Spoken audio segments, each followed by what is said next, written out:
Yooyaa harka fuunee hordoftoonni gurreetuu bijalatti argamtan hundumti keessan akkam jirtu nagaa keessanii yaanis nagaa kudhaa galata rabbii baga nagaa taatanii jecha warroonni mana kanaaf haaraa taatan like subscribe gochuudhaan maatii kiyya ta'aa jechuudha.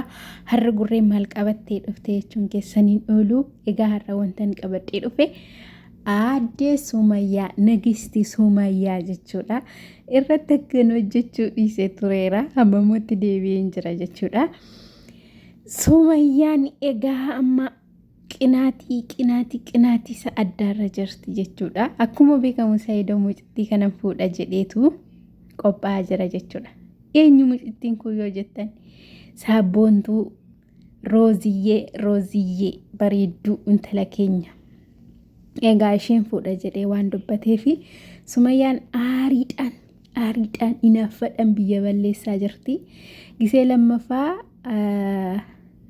Adama deemtee argiteenii jechuudha. Dhugaa rabbii kanaa garuu naman dhibdu silkii nama biraa ani faanaa softeetu Adama deemtee guyyaa lamaanuu dhaqxee kunoo argitee galte jechuudha.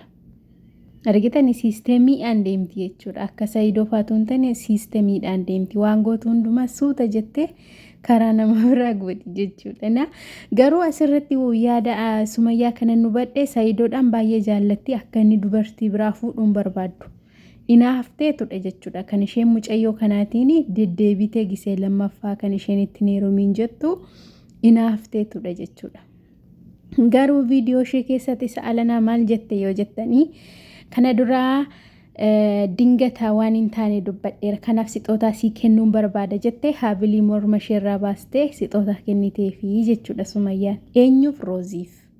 Roozii fi Sumayyaan eessatti wal beeku yoo jettan immoo kana duraa akkuma beekamu gisee Yaman jiran iddoo tokko turanii jechuudha.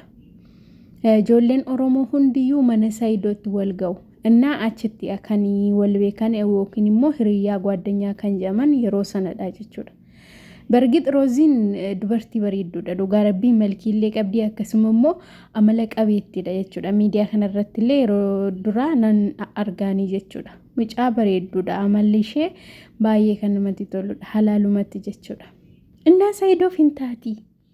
Saayidoo nuti fuudhee hin taatii jechuudha. Dhugaa rabbii. Dasna jetti. Dasnama jetti jechuudha. Dhugaa rabbii warra akka koo jaallatan du'aa gu'aa fi rabbi tokko akka isaan go'u jechuudha. Dhugaa rabbii baay'ee natti tolteetti. Innaa Saayidoon immoo Sumayyaa karaa kamiin iyyuu barbaade Sumayyaa faana araaratu buusee baay'ee namatti tola. Sababni isaas Saayidoodhaan baay'ee jaallatti Sumayyaanii. Bargit Saayidoonis hin jaallataanii jechuudha. Innaa jaalala waliif qabu garuu maaliif akka walitti dhufanii iddoo tokko taa'anii yaada walii mari'annee waliin jijjiirree maaliif akka akkas akka hin taane hin beekuanii gillamaan isaanii akkuma argitan qilleensarra wal ari'u jaalala walii qabu jechuudha. So rabbi tokko isin haa ga'u jennaa garuu immoo Rooziin Saayidootti heerumuu qabdi baqqaa Sumayyaa keenya.